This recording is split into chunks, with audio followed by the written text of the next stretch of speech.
बिस्मिल्लाहिर्रहमानिर्रहीम। अस्सलाम वालेकुम। ख्वाब नगरी यूट्यूब चैनल में खुश आमदीद। हम आपके लिए लेके आए हैं निम्रा अहमद के मशहूर और मारूफ नावल मसहब की 5वीं किस्त। बस के रुकने से कबल उसने बैग में से पॉकेट मिरर निकाल कर देखा और फिर कुछ सोचकर मुतवरम सूजी आंखों को छुपाने के लिए गहरा काजल डाल लिया। महमल, तुम इतना काजल मत डाला करो, माइंड मत करना, पर तुम्हारी आंखें बिल्कुल गोल्डन हैं और काजल में बिल्कुल बिल्ली की तरह लगती हैं। You know cat woman, Nadia हंसकर बोली। और मुझे बिल्लियाँ बिल्कुल पसंद नहीं। खाओगी? उसने हाथ में पकड़ा चिप्स का पैकेट महमल की तरफ बढ़ाया। महमल ने एक खामोश निगाह इस पर डाली और नो थैंक्स कहकर खामोशी से सर झुकाए अपनी किताब में कुछ लिखने लगी। सर झुकाने से इसकी ऊंची पोनी टेल मजीद ऊपर उठ जाती और पूरे बाल गर्दन पर गिरते दिखाई देने लगते। My pleasure. नादिया ने शाने उचकाकर पैकेट वापस ले लिया। वो खामोशी से सर झुकाए कुछ लिखती रही। वो लाइब्रेरी में नादिया को कल ताई के इनकार वाली बात बताने आई थी, मगर इसका तंज सुनकर दिल एकदम से टूट सा गया था। बस चुटकी भर में इसने महमल की खूबसूरत बादामी आँखों को बिल्ली से मुशाबहत दे दी थी। शायद इसलिए कि आम सी सूरत वाली नादिया जब महमल के साथ चल रही होती तो बहुत से सर मुड़कर महमल को सताइशी नजरों से देखते। दराज कद, स्मार्ट, लंबी गर्दन और ऊंची सुनहरी पोनी टेल, वो लड़की जिसकी आंखें धूप में और भी ज्यादा चमकती थी, पूरे कॉलेज में पॉपुलर थी। ऐसे में जब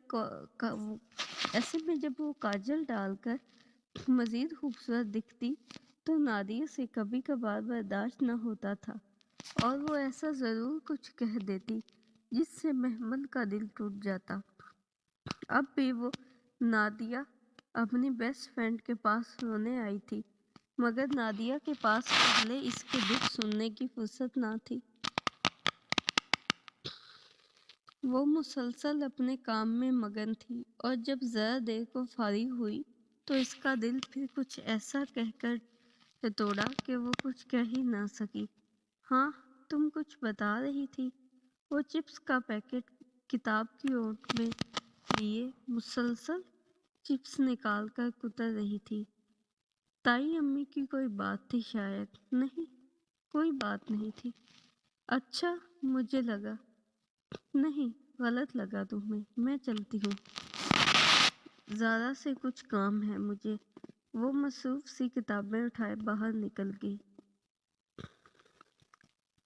अगले 2 दिन यूं ही मजहल से गुजरे।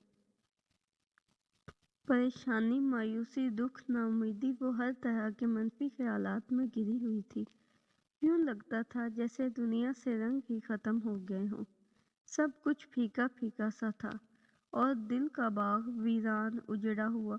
और फिर अचानक तीसरे दिन वो सियाह फाम लड़की आ गई। उसने दूर से उसे बेंच पर बैठे देखा तो यकदम गुस्से की एक लहर उसके अंदर उठी। वो तेज तेज चलती उसके करीब आई। तुम 2 दिन से कहाँ थी? सियाह फाम लड़की ने सर उठाया। वो बहुत गुस्से से इसे देख रही थी। मेरा कुछ काम था। तुम्हें अपना इंतज़ार करवाने में मज़ा आता है? तुम्हें लगता था कि मैं तुम्हारी मदद के बगैर मर जाऊंगी? हाँ, हालांकि ऐसा नहीं होगा। तुम तवज्जो लेने के लिए ऐसा करती हो जिससे दूसरा तुम्हारी तरफ खींचा चला आए, मगर मुझे तुम्हारी बिल्कुल भी ज़रूरत नहीं और ना मुझे तुम्हारी परवाह है और मुझे किताब की भी ज़रूरत नहीं। मैं नहीं मर रही तुम्हारी मदद के लिए। देख लो, मैं जिंदा हूँ। तेज तेज बोलते वो हाँफने लगी। सियाह फाम लड़की जरा सा मुस्कुराई। ना तो तुम मेरा इंतजार कर रही थी। नहीं, हरगिज नहीं। वो 2 कदम पीछे हटी। मुझे तुम्हारी कोई जरूरत नहीं। तुम शायद बुलंद आवाज में अपने दिल की बात को जुटला रही हो। अगर ऐसा है तो मत करो। अपने दिल की सुनो, वो तुम्हें कुछ कह रहा है। मुझे डिक्टेट मत करो। मैं अपना अच्छा बुरा खूब समझती हूँ। तुम मेरे साथ उम्मीद अफजा बात करके अपनी किताब बेचना चाहती हो। मैं खूब समझती हूँ तुम्हारा मकसद, मगर याद रखना, मैं तुमसे ये किताब हरगिज नहीं लूँगी। ना ही मैं तुम्हें ये बेच रही हूँ, लेकिन एक दिन ऐसा ज़रूर आएगा, तुम खुद मुझसे ये किताब मांगने आओगी और तब तुम्हें फ़ौरन थमा दूँगी। अभी तुम सफ़र के आगाज़ में हो और जब थकोगी तो इस किताब के पीछे आओगी। मुझे तुम्हारी किसी बात का बुरा नहीं लगा। मुझे बस तुम्हारे थकने का इंतज़ार है। जाओ, तुम्हारी बस आ गई।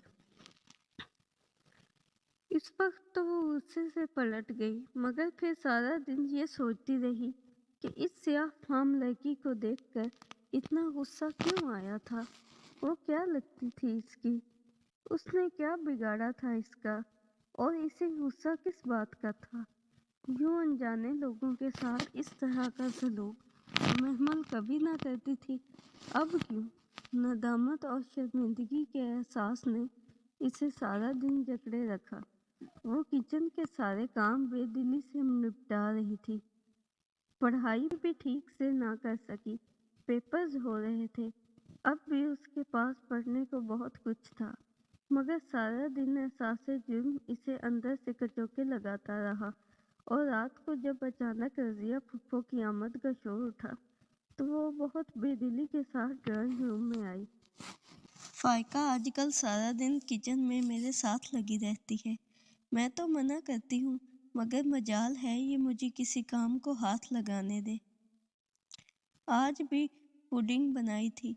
कह रही थी सारे मामू शौक से खाते हैं, इन्हें दे आऊं। मैंने कहा खुद दे। मामू में तो जान है मेरी बच्ची की। और सब ठीक है घर में? फवाद कहाँ है? नजर नहीं आ रहा। महताब ताई के हमरा अंदर आते रजिया फुफ्फो ने बात के इख्तिताम पर इधर उधर नजर दौड़ाते सरसरी से अंदाज में पूछा। फवाद तो नजर नहीं आया, मगर महमल पे नजर पड़ी तो चेहरे पर नागवारी के तासरात छा गए। शायद इस बात पे कि इनकी आखिरी बात पे वो इस्तज़ाहिया मुस्कुराई थी। लड़की, कोई काम काज भी है कि नहीं तुझे? जब देखो लोठा की लोठा भागती फिरती है इधर उधर। मेरी भाभी का जिगरा है जो मुफ्त खोरों को टिका रखा है घर में, वरना मैं होती तो इन्हें इसकी मुस्कुराहट तपा गई, जैसे चोरी पकड़ी गई हो। सो बिगड़ कर कहती सोफे पर बैठ गई। फाइका भी ट्रे पकड़े जिसमें 2 डोंगे थे चली आ रही थी। फैशन के मुताबिक शॉर्ट शर्ट के नीचे ट्राउजर और लंबे बाल खुले थे, जिनमें चोटी के बल साफ नजर आ रहे थे। वो सिद्रा की तरह खूब मेकअप करती थी और इस तरह शायद जरा काबिले कबूल लग जाती अगर वो गहरे मस्कारे और आई मेकअप के ऊपर वो स्याह फ्रेम वाला चश्मा ना लगाती तो। ये कहाँ रखूँ मुमानी जान? वो रुक कर मध्यम आवाज में पूछ रही थी, वरना यही फायका जो कुछ अरसे पहले बेहंगम शोर किया करती थी। किचन में रख दो, बल्कि महमल तुम ले जाओ, लाइए। महमल आगे बढ़ी तो फायका ने कदे तसब्बुब से महमल को देखा। दे दे फायका बाजी, फवाद भाई तो वैसे भी अभी ऑफिस से नहीं आए। फुफ्फो पूछ रही थी अभी इनका। वो बेनियाजी से कहकर ट्रे लेकर किचन में आई। फवाद अभी तक नहीं आया? फुफ्फो ने बेचैनी से घड़ी को देखा, फिर फायका को आंख के इशारे से इशारा किया। वो फौरन महताब ताई के बिल्कुल सामने सोफे पर मुअद्दब सी बैठ गई। हाँ, कुछ काम था शायद। और तुम ठीक हो? ताई रिमोट उठाकर चैनल बदल रही थी। अंदाज में अजीब शाने बेनियाजी थी। جن کے فواد جیسے بیٹے ہوں ان پر بیٹیوں کی مائیں یوں ہی مکھیوں کی طرح بنایا کرتی ہیں۔ وہ رضیہ پھپھو کے اطوار خوب سمجھتی تھی۔ یہ پڈنگ فائقہ نے بنائی ہے پھپھو۔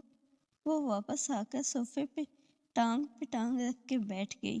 وہی کرتا جینس، گلے میں مفلر کی طرح لپٹا دوپٹہ، پونی ٹیل، یہ اس کا مخصوص انداز تھا۔ ہاں تو اور نہیں تو کیا۔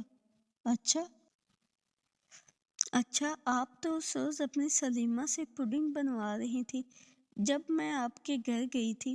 آپ تو کہہ رہی تھی نہ آپ کو، نہ فائقہ باجی کو پڈنگ بنانی آتی ہے۔ فائقہ باجی؟ اس نے فائقہ کے چہرے کی طرف چہرہ موڑا۔ ابھی ریسنٹلی سیکھا ہے آپ نے؟ ہاں، میرے ساتھ آج کل سب کچھ سیکھ رہی ہے، بیٹھ کر مفت کی روٹیاں نہیں توڑتی۔ پھپھو نے چمک کر کہا۔ تائی امی ریموٹ پکڑے چینل بدل رہی تھی، چہرے پر البتہ واضح بیزاری چھائی ہوئی تھی۔ اور آپ نے کس سے سیکھی؟ اپنی مما سے؟ زیادہ زبان نہیں چلنے لگی تیری محمد، یہ تو میری بھابھی کا حوصلہ ہے کہ تمہیں برداشت کرتی ہیں۔ ان کی جگہ میں ہوتی تو 2 دن میں گھر سے باہر نکال دیتی۔ ان کی جگہ آپ کیسے ہو سکتی تھی پھپھو؟ دوسروں کے پیسے پہ عیاشی کرنا ایک آرٹ ہوتا ہے اور ہر کسی کو یہ آرٹ نہیں آتا۔ شٹ اپ محمل، تائی نے غصے سے ریموٹ رکھا۔ زیادہ بک بک کی تو ٹانگیں توڑ کے رکھ دوں گی۔ ارے ہم نہیں رکھتے تو کدھر جاتی تم؟ ہاں، انگلینڈ۔ وہ آرام سے ٹانگ پہ ٹانگ رکھے جلا رہی تھی۔ کیا مطلب؟ وہ سب چونکے۔ میں نے اسکالرشپ کے لیے اپلائی کر دیا ہے اور بہت جلد میں اماں کو لے کر انگلینڈ چلی جاؤں گی۔ سو آپ ابھی ملازمہ ڈھونڈنا شروع کر دیں۔ آپ بیٹھیں، میں ذرا کچن دیکھ لوں۔ وہ اٹھ کر کچن کی طرف چلی آئی۔ جانتی تھی کہ ان کے سروں پر بم پھوڑ کر آئی ہے، مگر اس وقت ان سب کو ستانے کا دل کر رہا تھا۔ کھانے پر ہی اس کی پیشی ہو گئی۔ تم کون سے اسکالرشپ کے لیے اپلائی کیا ہے؟ مہتاب بتا رہی تھی، کیا بات ہے؟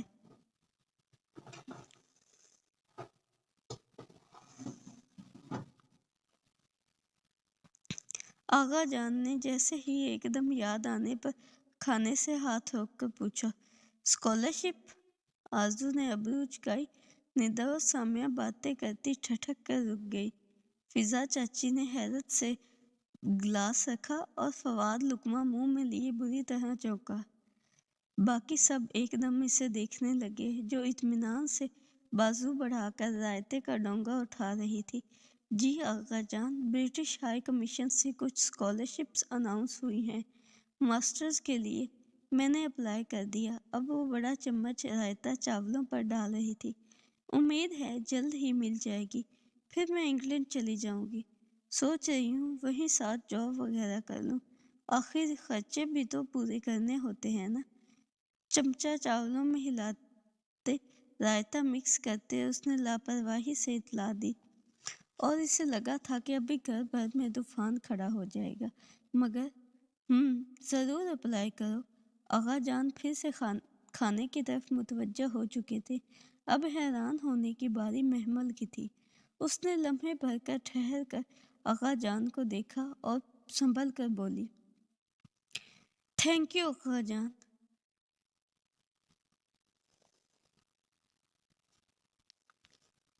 تھینک یو آغا جان۔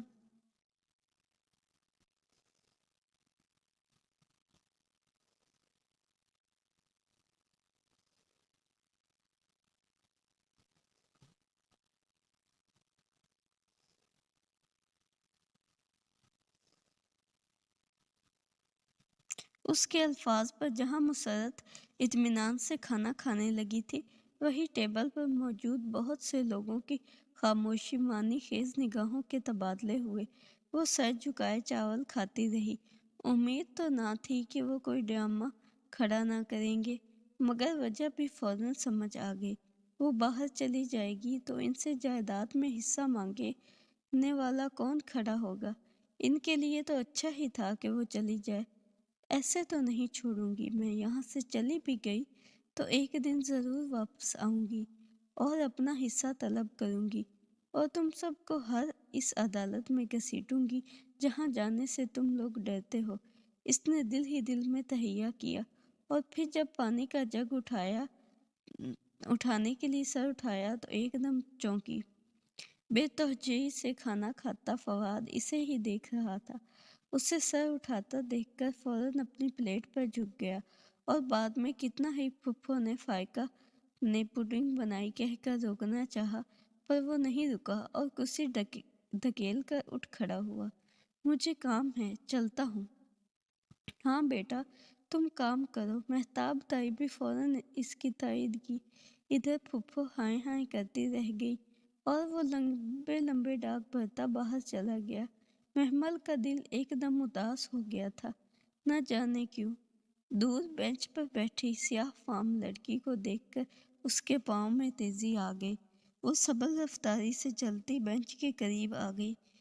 Good morning. स्याह फाम लड़की ने चौंक कर सर उठाया, फिर जरा सा मुस्कुराई। Good morning to you. वो इसी तरह किताब के किनारों पर हाथ जमाए बैठी थी।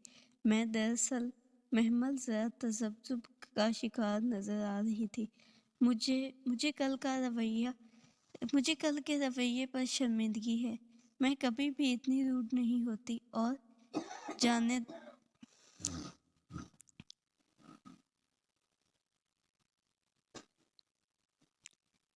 दो, मुझे बुरा नहीं लगा। नहीं, I am sorry, I am really sorry. मैं कुछ परेशान थी। मैंने तो तुम्हें तुम्हारी हर परेशानी का हल बताया था। तुम खुद ही इस तरफ आना नहीं चाहती। नहीं, उसने बेसाख्ता नजरें चुराई। मुझे इस किताब में कोई दिलचस्पी नहीं है, मगर इस किताब को तुमसे है। इसने मुझे कहा कि मैं इसे तुम्हारे हवाले कर दूं। वो बुरी तरह चौंकी। पहली गुफ्तगू में भी इसने कुछ ऐसी ही बात की थी। ये किताब मुझे जानती है, 100% जानती है। तुम्हारी जिंदगी की सारी कहानी इसमें लिखी है, गुजरे वाकयात और आने वाले हालात। वाकई वो शशदर इसे देख रही थी। अजब बेयकीनी थी। हाँ, इसमें लिखा है। तुमने मेरी कहानी पढ़ी है? नहीं, मैं वो नहीं पढ़ सकती। क्यों? क्या तुमने ये किताब पूरी नहीं पढ़ी? मैंने पूरी पढ़ रखी है, मगर मुझ पर सिर्फ मेरी जिंदगी की कहानी खुली है। तुम्हारी जिंदगी की कहानी सिर्फ तुम पर खुलेगी। तुम क्या कह रही हो? मुझे समझ में कुछ नहीं आ रहा। अब वो वाकई ही परेशान हो गई थी। आ जाएगी, हर बात समझ आ जाएगी, बस थोड़ा वक्त लगेगा। वो इसे देख कर रह गई। वो लड़की कौन थी, कहाँ से आई थी और किसने ये किताब सदियों पहले इसके लिए लिख कर रख छोड़ी थी? कुछ समझ में नहीं आता था। बस का हॉर्न बजा तो वो चौंकी और बिना कुछ कहे उठ खड़ी हुई। सियाह फाम लड़की मुस्कुराते हुए इसे बस में सवार होते देख रही थी। जी, तो ये थी मसहफ नॉवल की 5वीं किस्त। उम्मीद है आप पसंद आएगी। अपने फीडबैक से आगाह करना मत भूलिएगा। हमारे चैनल को लाइक, शेयर और सब्सक्राइब ज़रूर करें ताकि आने वाली हर वीडियो आपको आसानी से मिल सके। कल हाजिर होंगे एक नई एपिसोड के साथ। तब तक के लिए अल्लाह हाफिज़ व नासिर।